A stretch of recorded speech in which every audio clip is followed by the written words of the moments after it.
السلام علیکم، welcome to Faez Amir official blog channel. ایک نیو بلاگ کے ساتھ آپ کی خدمت میں حاضر ہوں۔ آج میں آپ کے ساتھ جس ٹاپک پہ بات کرنے جا رہی ہوں وہ ہے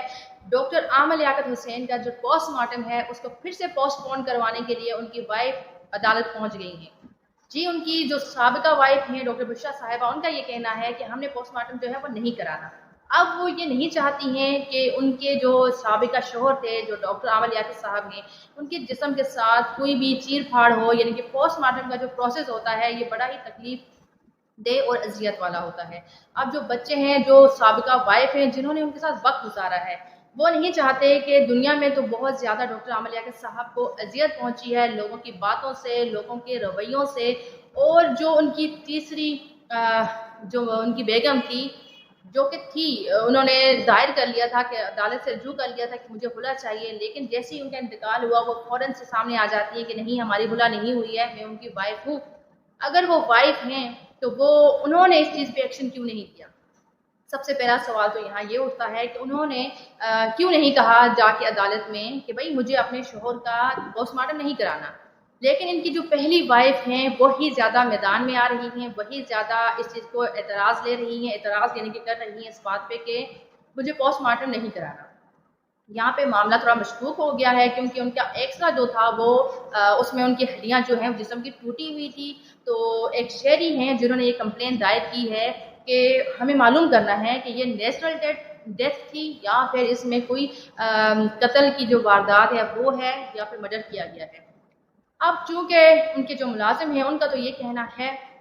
کہ وہاں صرف وہ دو لوگ موجود تھے۔ لازمی سی بات ہے، دو لوگ تھے جو ان کے جو بیانات ہیں اس سے تو بالکل ظاہر ہوتا ہے کہ ان کی اگر کمرے سے چیخو پکار کی آوازیں بھی آ رہی تھی ان کے مطابق کہ ڈاکٹر صاحب کے کمرے سے آوازیں آ رہی تھی۔ اگر شور تھا اور گھر میں کوئی تیسرا شخص موجود نہیں تھا اور اتنا بڑا انسان، اتنی بڑی پرسنالٹی، اتنی بڑی سیلیبریٹی،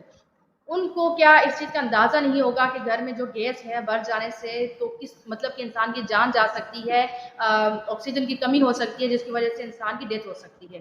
یہاں پہ چیزیں مشکوک ہیں جن کو سامنے لانا بہت ضروری ہے۔ ریکویسٹ کرتے ہیں ہم، کیونکہ ڈاکٹر عامر لیاقت صاحب کی فین فالوئنگ زیادہ ہے ہیٹر کے بجائے، لیکن جو ہیٹر تھے گنے چنے میں کچھ لوگ، اب ان کے انتقال کے بعد، ان کی ڈیتھ کے بعد وہ خود بھی شرمندہ ہیں اپنے جو بھی ان کی ویڈیوز تھے جو ان کے لیے مطلب کہ رانگ چیزیں بناتے تھے، پکچرز ان کی لیک ہوئی، ویڈیو ان کی لیک ہوئی، اس کے اوپر بہت زیادہ تبصرہ کیا، ان کو دلی طور پہ اور جسمانی اور دماغی طور پہ چوٹ پہنچائی۔ ایک تو انسان ویسے ہی ڈپریشن میں تھا، یعنی کہ وہ بہت زیادہ ڈپریس تھا، پوری دنیا سے اس کا بائیکاٹ تھا، فیملی، رشتے ناطے کوئی بھی اس کے ساتھ موجود نہیں تھا۔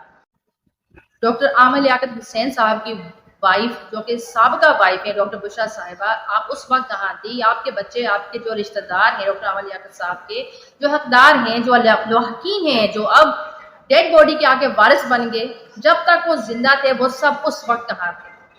زندگی میں ان کے سامنے، ان کے ساتھ کوئی بھی کھڑا نہ ہوا۔ جب ایک لڑکی نے آ کے ان کو ڈی فیم کیا، جب ان کی ویڈیوز اور پرسنل ڈیٹا جو ہے وہ لیک ہوا، اس وقت آپ سب نے کوشچن کیوں نہیں اٹھایا؟ اس لڑکی کو سزا کیوں نہیں دلوائی؟ جب وہ ڈپریشن میں چلے گئے، وہ ملک چھوڑ کے جانے کی باتیں کر رہے تھے، سب کو معلوم تھا، ہر انسان ویڈیو دیکھ رہا تھا، ان کی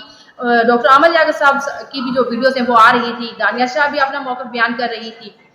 اس وقت آپ رشتہ دار اور حقدار سامنے آتے تو یہ جو باہر کی لڑکی تھی جس کو چند دن ہوئے تھے، جس نے ایک انسان کی شادی شدہ لائف برباد الگ کی، بچوں سے اس کے باپ کو الگ چھینا، پوری دنیا سے جو بھی عامر لیاقت صاحب کی فین فالوئنگ تھی ان سے ایک اچھے انسان کو چھین لیا، ان کو اس طرح برہنہ کیا دنیا کے سامنے کہ جو ان کو محبت کرتے تھے، جو ان کو پسند کرتے تھے، نفرت کرنے لگے ان سے۔ اس وقت آپ لوگ اگر میدان میں آتے اور حقدار بنتے اور وارث بنتے تو شاید یہ باہر کی لڑکی کچھ نہ کر سکتی۔ اور دانیہ شاہ صاحبہ، دانیہ ملک صاحبہ، جو بھی آپ ہیں، دو نام سے موجود ہیں، ہر انسان کا ایک نام ہوتا ہے، آپ دو نام سے ہیں اس کا مطلب ہے آپ فیک ہیں، آپ فیک لیڈی ہیں جو آپ بھاگی اپنی والدہ کے ساتھ ایک انسان کو چھوڑ کے، جو آپ کو جھونپڑی سے اٹھا کے ایک محل کی طرف لے کے آ رہا تھا، شادی کی تھی، حلال رشتہ اس نے اپنایا تھا، اگر وہ چاہتا تو اس کے لیے کوئی کمی نہیں ہے، کسی بھی انسان کے لیے دنیا میں کمی نہیں ہے، کیونکہ برائی بہت آسانی سے انسان کو مل جاتی ہے، اچھائی کی طرف آپ جاتے ہو تو بہت ساری چیزیں آپ کے راستے میں رکاوٹ بنتی ہیں، تو آپ کو اپنایا اس شخص نے، آپ کو جھونپڑے سے اٹھا کے محل تک لے کے آنے کے خواب دکھائے، اور اس نے کیا بھی، آپ کو گاڑی دی، آپ کو اچھی رہائش دی، آپ ٹک ٹاک بناتی تھی، آپ کو اچھی طرح سے آپ کی پرائیویسی، مطلب اتنا زیادہ اسٹرکٹنس آپ کے اوپر نہیں تھی، اس کے باوجود آپ نے اتنا زیادہ اس انسان کو ڈپریشن میں ڈال دیا، اتنا اس کی انسلٹ کروا دی پوری معاشرے کے سامنے کہ وہ کسی کو منہ دکھانے کے قابل نہ رہا۔ آج آپ تو خوشی خوشی اپنے گھر میں عدت پہ بیٹھی ہوئی ہیں، آپ کے مطابق آپ کی جو خلا ہے وہ ہوئی نہیں، اگر خلا نہیں ہوئی تو آپ نے جو خلا کا کیس ہے وہ دائر کیوں کیا، اور اتنا زیادہ اگر اپنے شوہر کے بارے میں پوری دنیا کے سامنے آ کے چٹا جو بھی اس کا تھا وہ کھول کے کیوں رکھ دیا، اگر آپ کو اس کے ساتھ رہنا تھا؟ یہ ایک شریف وائف تو نہیں کرتی۔ میاں بیوی کا رشتہ سب سے پاک رشتہ ہے، پاک دامن رشتہ ہے، آپ نے اس کو پوری دنیا کے سامنے برہنہ کر دیا، تو آپ اس کی وائف تو نہیں ہیں، اور نہ ہی آپ کا جائیداد میں حصہ ہوگا، جس کی وجہ سے شاید آپ نے یہ دوبارہ سے کہا کہ وہ آپ کے شوہر ہیں۔ اگر ہیں تو آپ اس تفتیش میں بہت سارے سوالات عامر لیاقت حسین صاحب کے ساتھ ان کے انتقال کے ساتھ جنم لے رہے ہیں، لیکن ان کو دبایا نہیں جا سکتا، یہ آوازیں اب اٹھیں گی، اور بہت سارے لوگ اس پہ اعتراض کر رہے ہیں کہ پوسٹ مارٹم نہیں ہونا چاہیے۔ بالکل ہونا چاہیے پوسٹ مارٹم، ہم جاننا چاہتے ہیں ایز اے فین، ہمیں بالکل حق ہے کہ ہم جانیں ہمارے جو فیورٹ پرسنالٹی تھی، ہماری سیلیبریٹی تھی، جس کو ہم فالو کرتے تھے، جس کو ہم پسند کرتے تھے، آخر اس کی موت کیسے ہوئی،